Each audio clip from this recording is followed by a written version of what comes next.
This is the Wealthy Wednesday radio show with your host, Lucy McMonagle, a money manifestor, coach, and public speaker who's on a mission to helping you create more wealth in your life and business.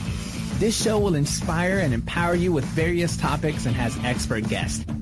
Let's welcome your host, Lucy McMonagle. Welcome to the Wealthy Wednesday radio show. I am so excited that you are with us today, and I have an absolutely phenomenal guest today, and I'm so excited to have her. But before we get into who our guest is today, please go to our Facebook page at facebook.com/Wealthy Wednesday Radio and like our Wealthy Wednesday radio show. The Wealthy Wednesday radio show is for professional women and entrepreneurs who are desiring to make an impact on the world, whether their world is their family and friends or the world is global. And today we have our very special guest, Kelly Hadous. She is the CEO and founder of Win the Room. She is a certified executive coach, international public speaker, and a communication strategist at heart.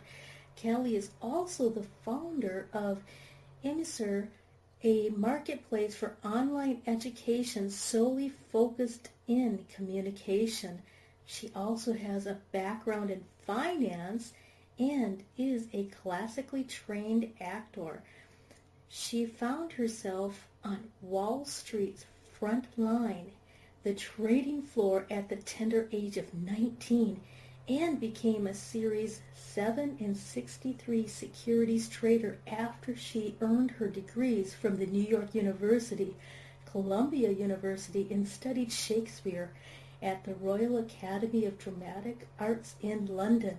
Kelly has a diverse background that allows her to work with a variety of C-level executives, managers, entrepreneurs, and leaders around the globe to help them develop their unique value for resounding effects while increasing their net worth.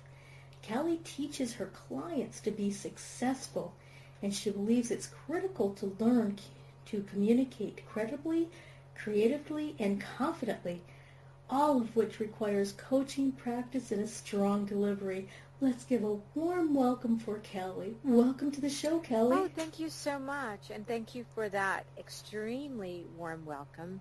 I appreciate it, absolutely. And it's great to be here, and it's great to be with everyone on the show. Fabulous. Oh, I'm so excited, Kelly. You have such a diverse background, and you have so many gifts and skills that you help others find their voice, their real story and appeal, and how to make it work authentically and successfully for them. And how did you transition from being in finance as a Series 7 and 63 security trader to speech and drama, then moving into becoming a certified executive coach, speaker, and strategist? Yeah, it sounds like a mouthful, doesn't it? Yes, it does. Well, I'll take you back a little bit. When I was growing up, I was always interested in how people communicated, especially leaders, whether they were friends of mine, they could lead the group, or there was a community leader doing something, with camp, or I was always so impressed by this, or a magnificent teacher in grade school, who could just get the kids together, and, the kids would be in awe of this person. What is that special skill? And I've always watched leaders, global leaders, and thought, wow, what do they have that the other person doesn't have? They might have the same exact, level of education and intelligence, but what do they have? So that always interested me. And I've always been an actor ever since I was a little girl. I've always dreamed of being an actor. I've always dreamed of being in Hollywood. I always dreamed of being on stage. It was just one of those things. It just was under my skin at a very early age. But my mom, who was sort of steeped in, collecting art on weekends, going antique shopping, but working at a bank Monday through Friday, kind of instilled in me, and I was brought up in Staten Island. She just kind of instilled the belief that you have to have good financial skills. And so I was always enamored with Wall Street and especially the trading floor. So I never worked on the exchange floor, but I worked on Solomon's trading floor, Bear Stearns, Dillon Reed, some real powerhouses. And I really learned from the ground up, and that really got me going with my being really clear kind of communication skills, because you can be a great communicator, but you're going on and on and on a little bit too much. And on Wall Street, in that type of situation, your communication, it better be really clear, because if not, someone could lose millions of dollars. So I really learned strategies for my communication on the trading floor, and then with acting, studying Shakespeare and Chekhov, it just makes you really distill everything down to its most purest form. And then, it's about the delivery. So it's always first about the message, then it's about the delivery.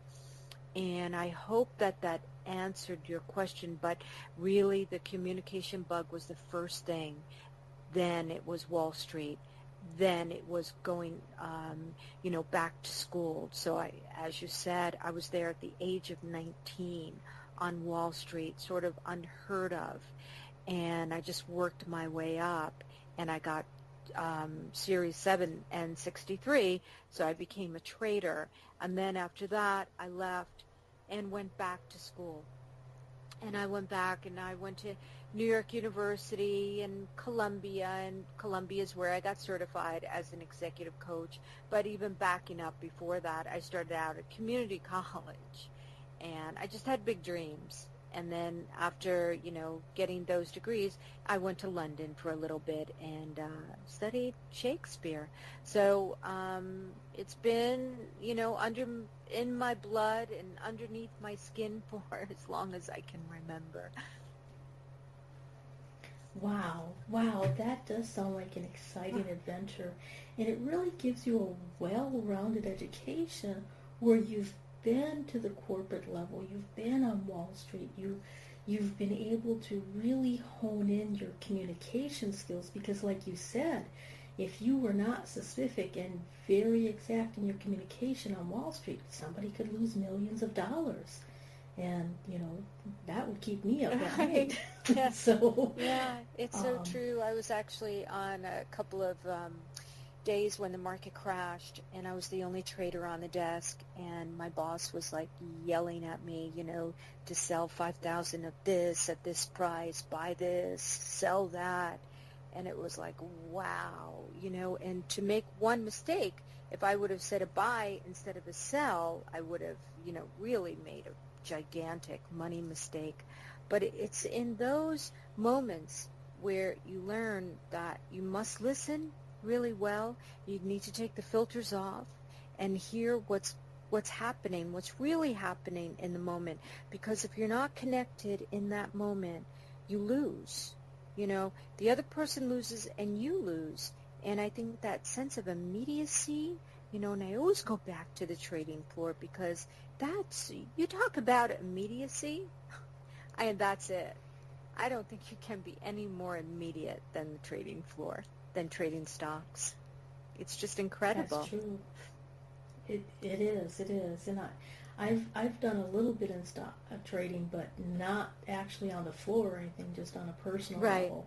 But it can make a huge difference if you accidentally push the wrong button and you buy instead of sell. And well, at this time when I was doing it, we didn't have buttons to push. You had to say it. Oh my. You had to talk to the specialist on the exchange floor. So I was on a trading floor, which is like Goldman Sachs' trading floor, Salomon Brothers trading floor. So it's in, there's maybe a couple of hundred people. And so the way that it worked is that I would give an order to the specialist on the floor, on the exchange floor, and they would go and execute that. But everything was done so quickly, and you had to be so precise that if you missed one number or just something went wrong. It was your head. Yeah. Wow. Well, that will definitely teach you very well communication Right. skills. And you are the founder and the CEO of Win the Room. Yes.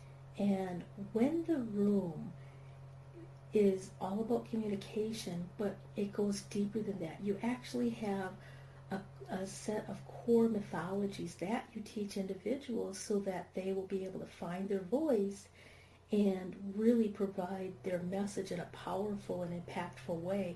Could you give us some of the ideas on what exactly are your core mythologies, or could you explain what that means? Well, many of my methods go back to just what I've learned, through the years, and I've really used it. So I've been lucky enough I actually help people pitch quite a bit. So let's say if someone has a company, they want to pitch it to investors. And then I've also helped people, speaking on large stages to 1,000 people, or just, speaking to a boardroom of people. And so the methods are really the same across the board. It really is about what it is that you want to say, what it is that your audience is hoping that you'll say, what it is that they came for, and understanding that there's an immediacy there, there's a need there, they're there for a reason, and they're also there to want to be there. And I think what happens a lot is that people get really scared because they think of the audience as not really being there for them, when in fact they are, when in fact they're on your side. Of course, the best type of audience is like an audience that goes to see a Broadway play, right? Because they're going for the entertainment. But in a sense, an audience that's in business is actually going for the same thing. They're going there to learn, but they're also going there for the experience. And I think that speakers, that communicators today forget that. The content is important, but also the delivery of that content is important. And it's like you are the host and you're welcoming the guests. And how do you go about welcoming the guests into your home? Because wherever you are, wherever you're speaking, it's your home. And so you want to make people feel comfortable. Now, there's a whole series of techniques of how to make someone feel comfortable, how to make one person feel comfortable, and then how to make the collective 1,000 feel comfortable. There's also techniques in order to know how to read that room if something happens in the moment. And anything can happen, right? You can be so well prepared, but then boom, out of nowhere, it's like, oh, I wasn't expecting that. You have to be able to pivot, and you have to be able to go there while still maintaining, your core objective, while still maintaining the audience's core objective. Wow. Yeah. Wow, that's really in-depth. It's rich. And Lucy, that's what, and I know that you get this, that's what's really amazing about public speaking is that people shouldn't think that they're going to get it right away. It is one of the richest arts in the world, and it's been with us since the beginning of time. You look back on the ancient Greeks, they had a whole way of studying it, and their oratory was incredibly deep and rich. And so no one should ever beat themselves up and say, you know what, I bombed and I'm just not a great speaker, and feel uncomfortable with that. It's like, no, take that, okay, but now let's really learn some great skills, and let's build upon those skills. And they're building blocks. So first you have to lay the foundation, lay the cement, make sure it's nice and smooth, and then you build upon that. You wouldn't put windows in the ground first and then lay, your cement on top of that. So you really have to think about it as it's one skill building upon another, and they're all really important. And if you learn them, oh my God, trust me, you will have it for the rest of your life, and it will affect every part of your life. not only business but personally as well. You'll date better, you'll love better, you'll be better with your kids, you'll be a better friend, you'll be a better neighbor, all of that. That's really, really important to understand is a lot of people are terrified of public speaking, but when you speak to another person, that's a public speaking. Yeah. Even if it's in your living room or at the grocery store or when you go to meet your friends and your friends have their friends, you're meeting them. And so communication expands far beyond just being on the stage and far beyond just being, it's not something that's of in itself. It's in all areas of your life, as you mentioned. And, a lot of us, we are so frightened that, the audience showed up so that they could boo-ah. Right. But that's really not true. I mean, people are not going to show up at an event that you're having or at a place if they really don't want to be there. Right. And so they are for you. They're looking for your information. They're looking for your message. And they really came to find out, what is your story? And how is your story related to me?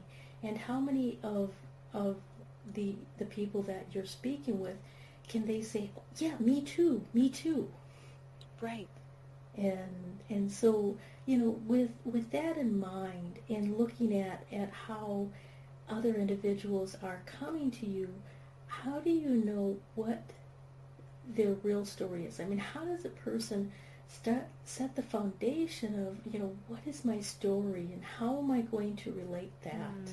Yeah, well, part of that setting the foundation, right, is now that we have to go back in time. So, I'm studied psychology quite a bit, and as you know, I'm also certified in executive coaching. And part of this process with public speaking is very interesting. So it's not like you just learn a technique and say, okay, boom, I got it. Well, that's part of it. But the first part is us. How do we work on us so we allow these new techniques to take over and replace the old ones that are there, right? And that's where the real work begins. That's where the first work begins. Before you even put the foundation down, you have to make sure that you have the right ingredients. And oftentimes, people are coming with really old behaviors. And it's not our character, but they think it's our character, when in fact, they're just old responses that served us well at a certain point in time. Maybe our parents said this and we often responded like that, and then we carry it into our adulthood. Maybe women talked softly because maybe a member of the family didn't appreciate it, and so they learned how to talk softly. Maybe, someone gives someone that look and it's like, oh no, I know what that's all about, right? So they go back in time. And the magic of public speaking, where it really happens, you must be in the moment. But it's not enough to say you must be in the moment. You have to learn how to be in the moment. And not everyone knows how to be in the moment. And that's where the biggest obstacle comes in. And so what I often do is I give assessments like a Myers-Briggs. I find Myers-Briggs really helpful because it helps people to understand, like, are they more of an extrovert? Are they more of an introvert? How are they thinking through certain things? How do they process information?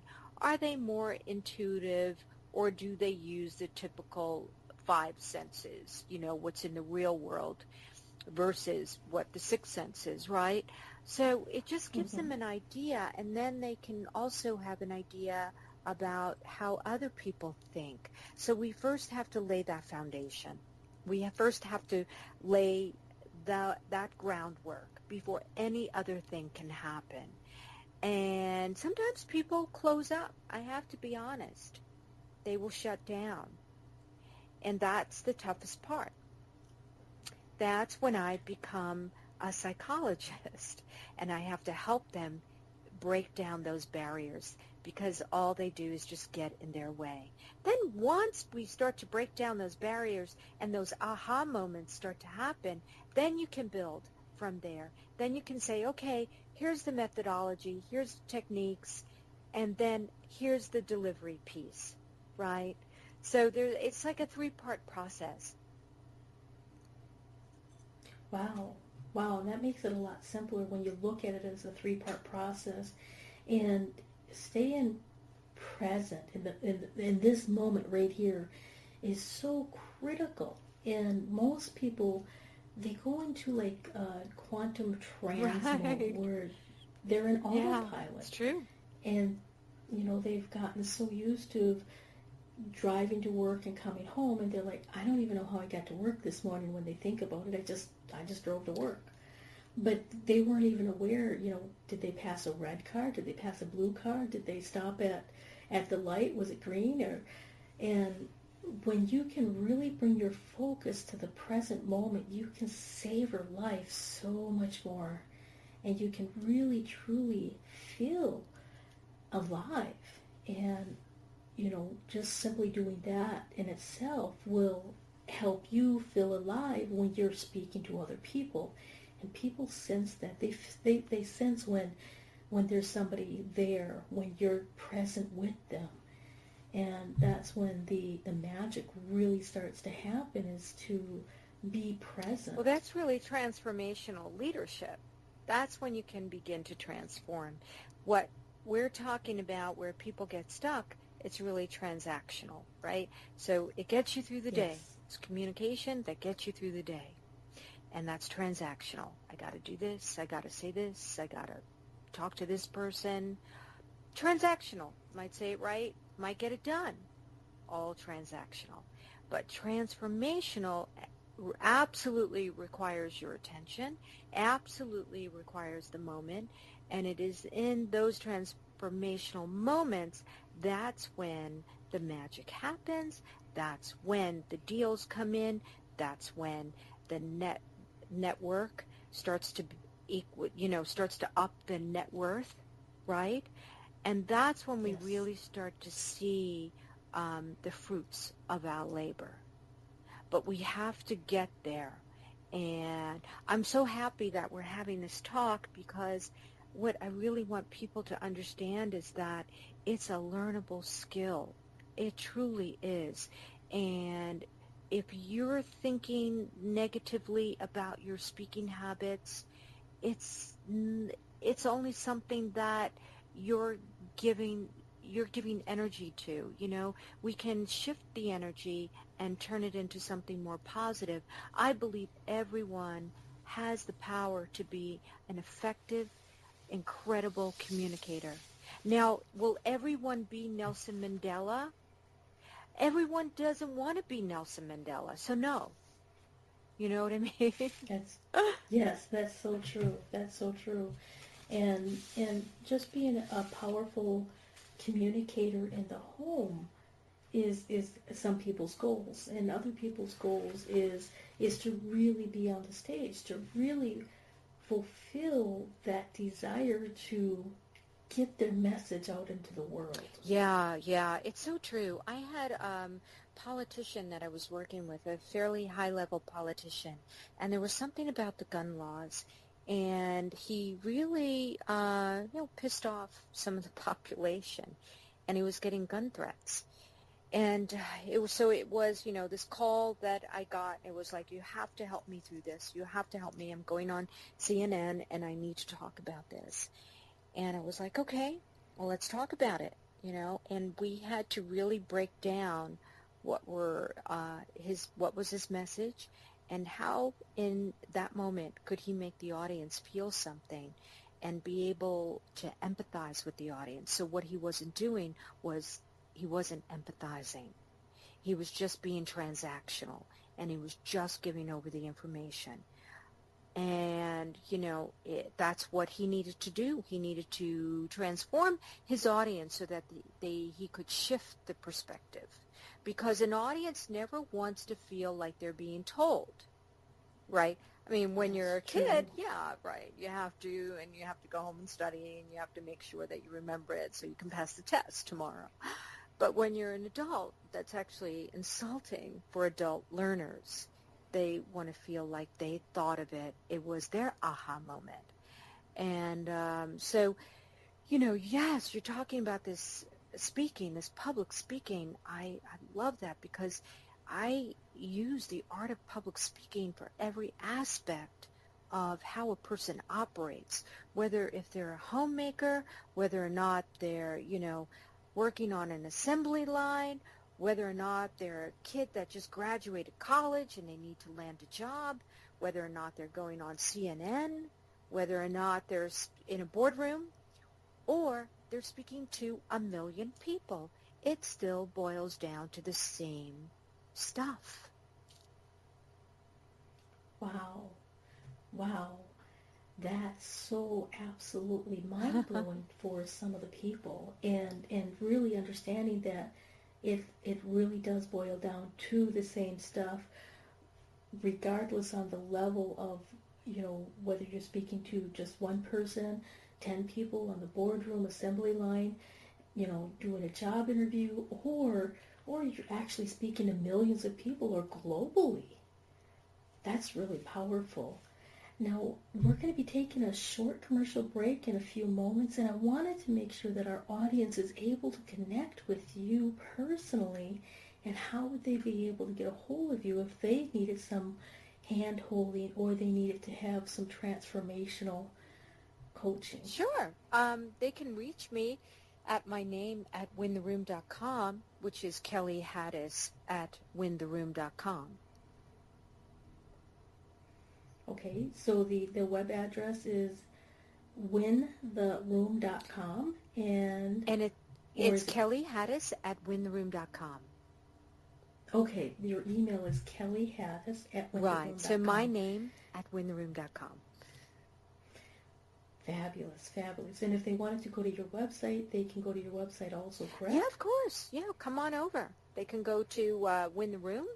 And, the other site that I'm building is emiisor, and they can also find me at emiisor. But a quick way to find me is Kelly at Win the Room or Kelly at Win the Room.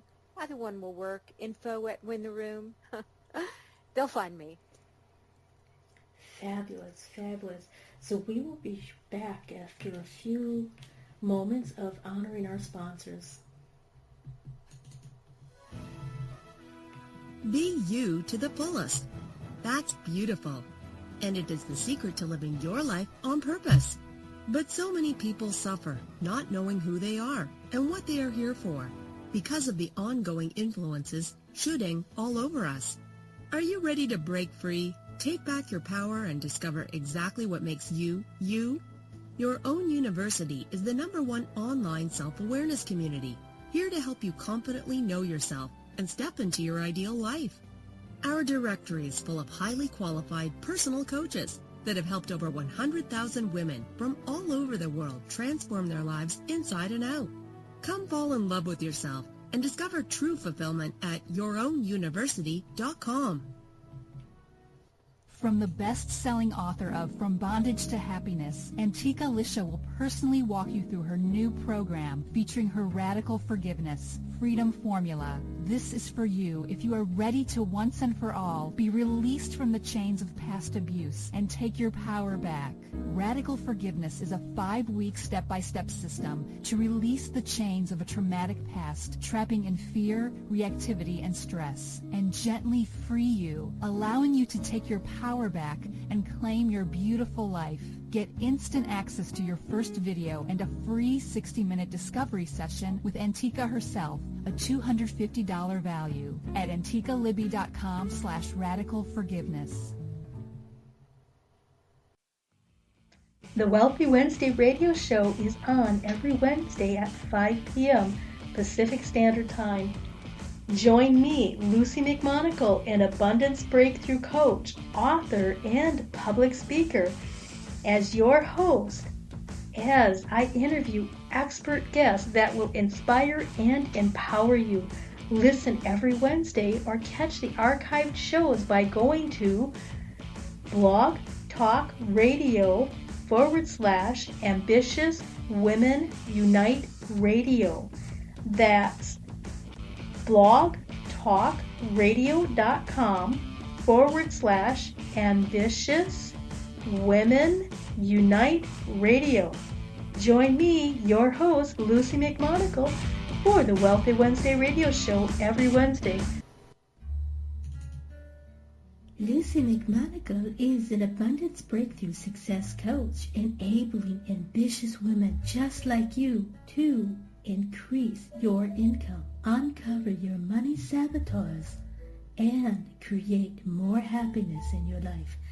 Sign up for a complimentary abundance breakthrough session with Lucy at her website, lucymcmonagle.com.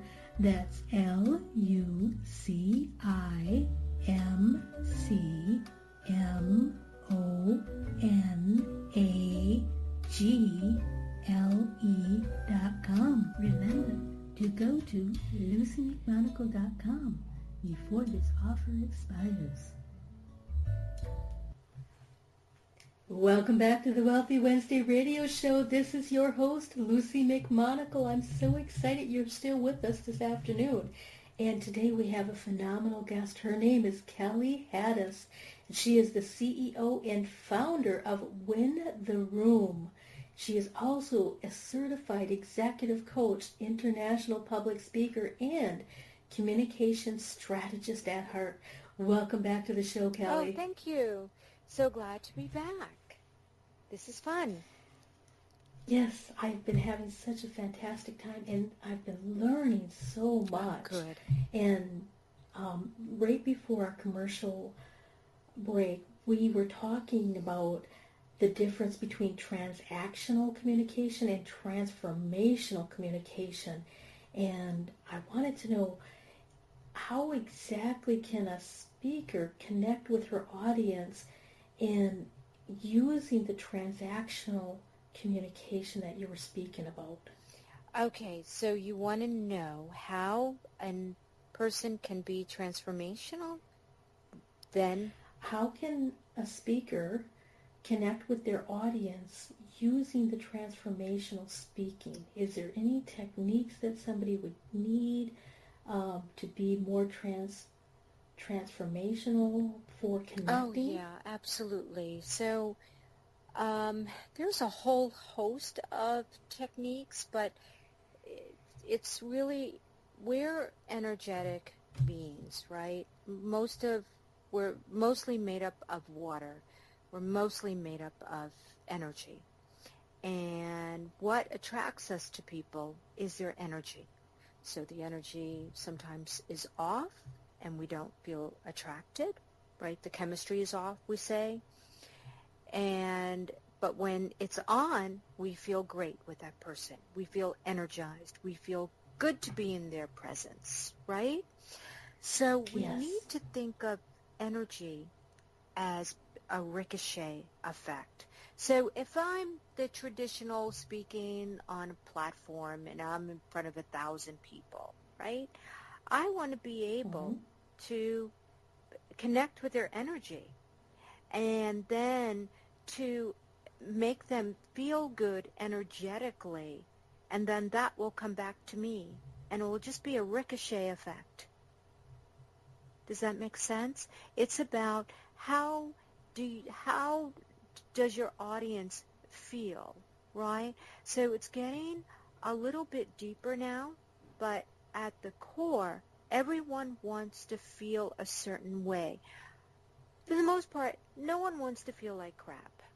They wake up and they say, I want to feel good today. I don't want to feel terrible, and they prefer to see certain people because those certain people make them feel really good. right? They get excited. It's like, oh yeah, I'm going to see my best friend. I love going to see her because whenever I see her, we always have such great times. I love the conversation, the connection. It's the same thing. And so you're making fast friends. That's what it is. And it's about energy. So you can't be under your energy and you can't be over your energy. You have to be right at the energy level of the audience. Then you can take them up, then you can take them down.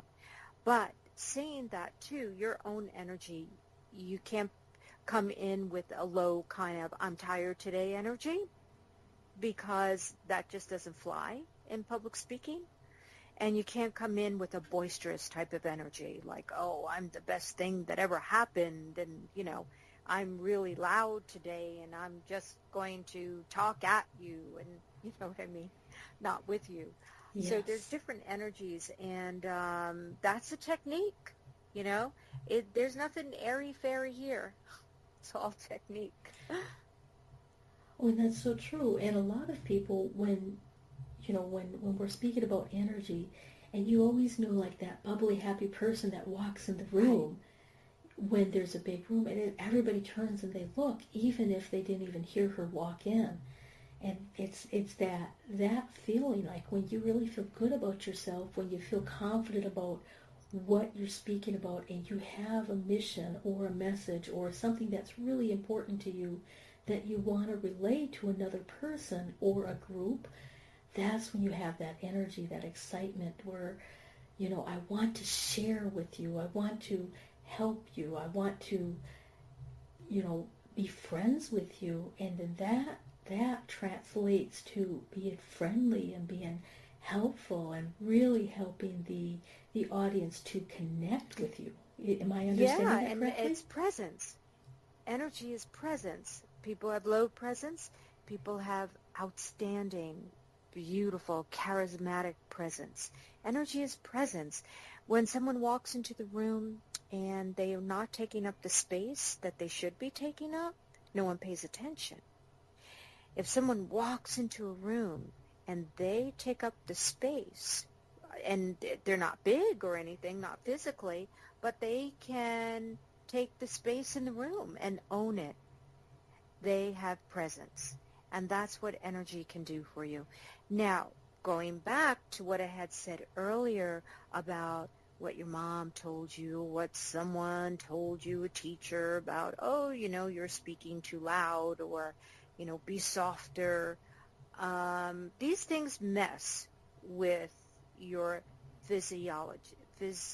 Oh my God, I can't say that word. They mess with your physiology. Is that it? Okay. Yes. Physiology. Okay, good. I thought, oh no, that's not the word. And so what happens is that you start to suppress your natural voice. And if you suppress your natural voice, you're taking away your presence. And that's what a lot of people don't understand. Some people will not have a resonant voice. Doesn't mean that they can't have a resonant voice, but they were told somewhere along the line not to have that resonant voice because it was too powerful, it was too assertive, it was too aggressive. So speak softer, speak nicely, speak, you know what I mean? And it Yes, gets into the I know way. exactly. I mean, my mom was old-fashioned, and she used to tell me, speak softly, speak softly.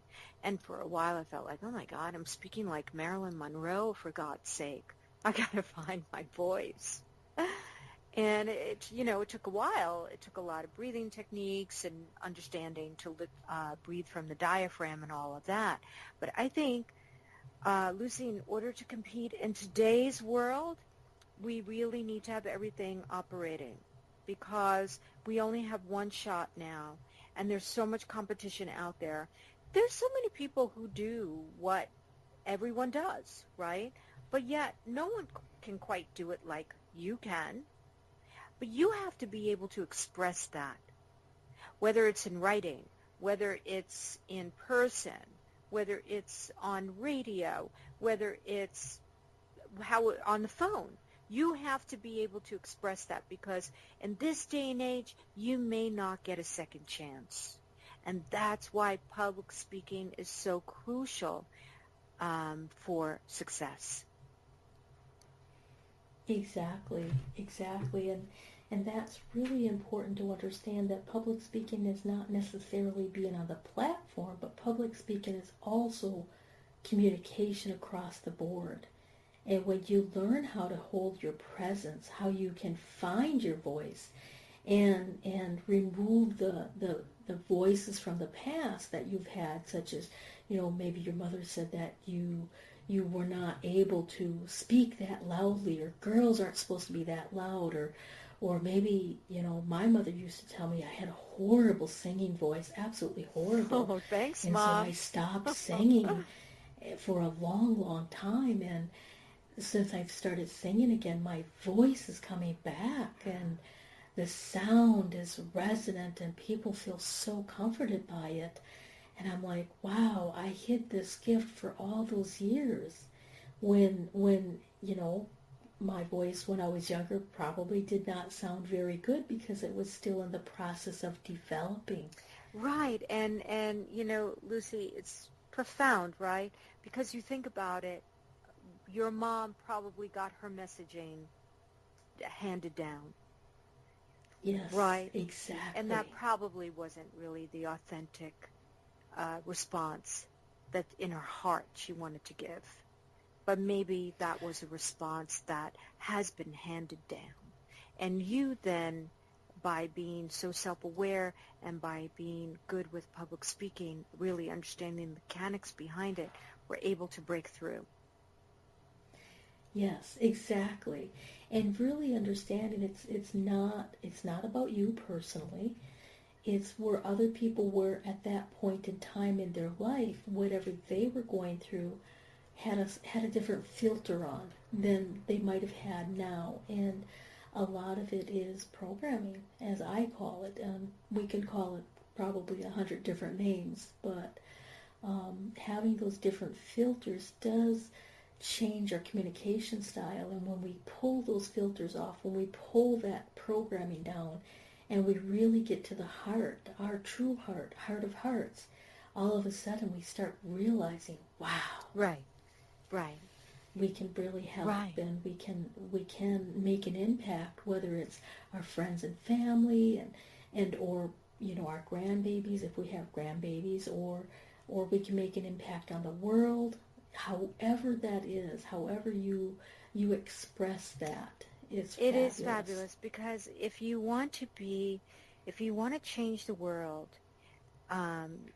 someone like Gandhi, he couldn't be in a state of, this is what thinking negatively of himself or being in his head. He really had to be in the here and now.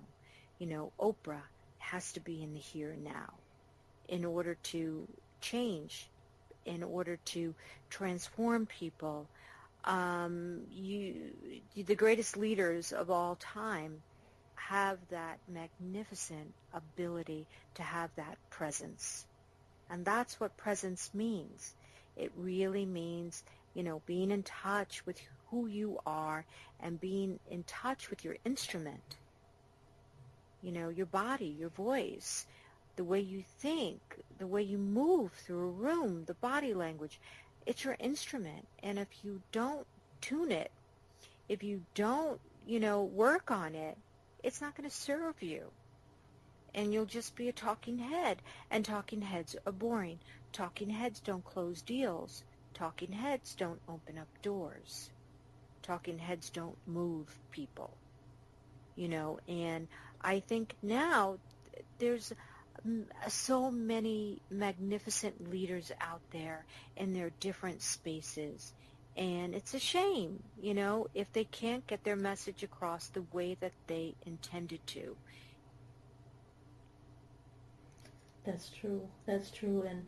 And really just the difference between becoming a magnificent leader and not can just be a slight perception change. Just sometimes it's just a little shift.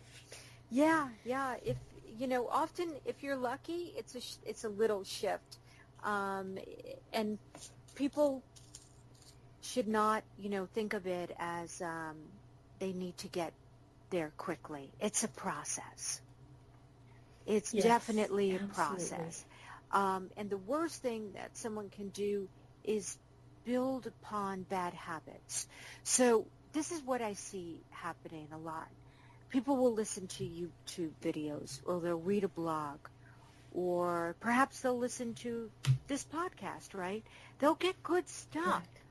But it's not enough to get some good stuff here, good stuff there, good stuff maybe over there, and then throw it in, a hat, mix it up, and there's all your good stuff, right? That's all you need. Things can go awry like that. It's worth it on every level to make the investment in yourself and really make sure that you're doing it right, because what I see happening sometimes is that people will just think, it's okay, public speaking, what's so bad about that, or what's so hard about it, and then what they'll do is they'll take their bad habits, and then they'll take someone else's bad habits, and they may have a couple of good habits in there, but what happens is that it becomes compounded. And then they become stiff because they're not really too sure what's going on, what's happening, what's not working. Exactly. Right? Exactly. So it's about really reductionism. Reductionism is the first piece in all of this. It's about reducing yourself to the most common denominator and then building up from there. So it's like what I was saying before, it always goes back to the foundation. It always goes back to those building blocks.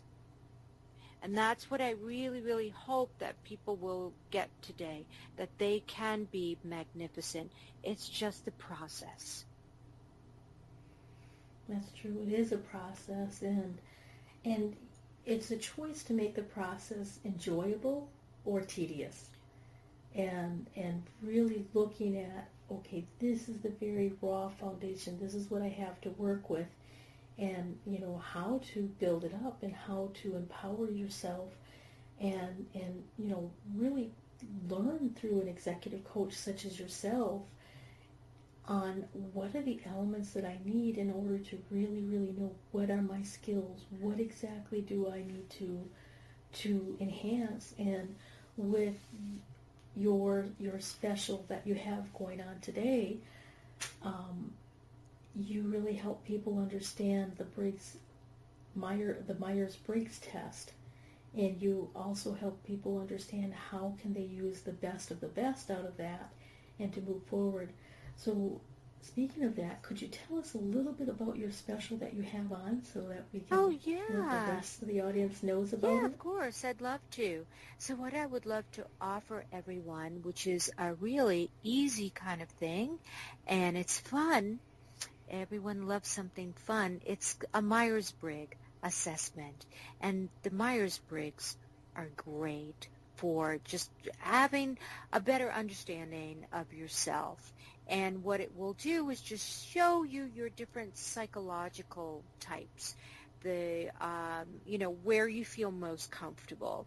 Are you feeling more introspective, or do you feel better being extroverted?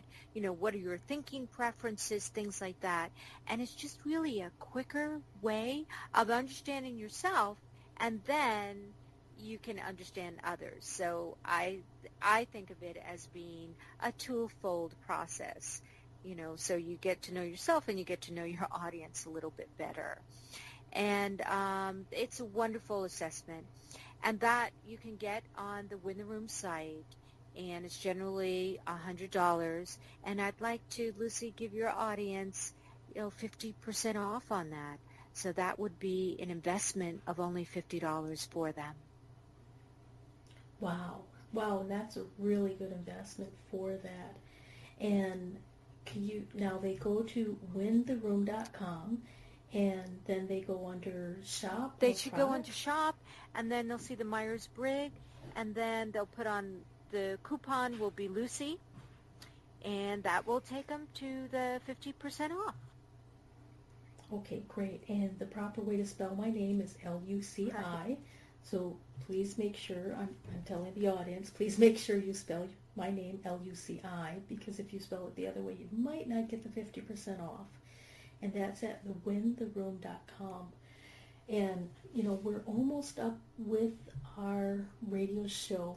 And I just wanted to ask, is there anything you would like to leave our audience with before we say our farewells? Well, let's see. I think just, believe in yourself, believe in that there's much more of you, that you can expand into this rich art, and that you can be great at addressing audiences of any size, that charisma is to be had by everyone, and that everyone has the ability to be a transformational speaker, and everyone has the ability to be able to be successful with it, close more deals, make more money, get better jobs, have a better life.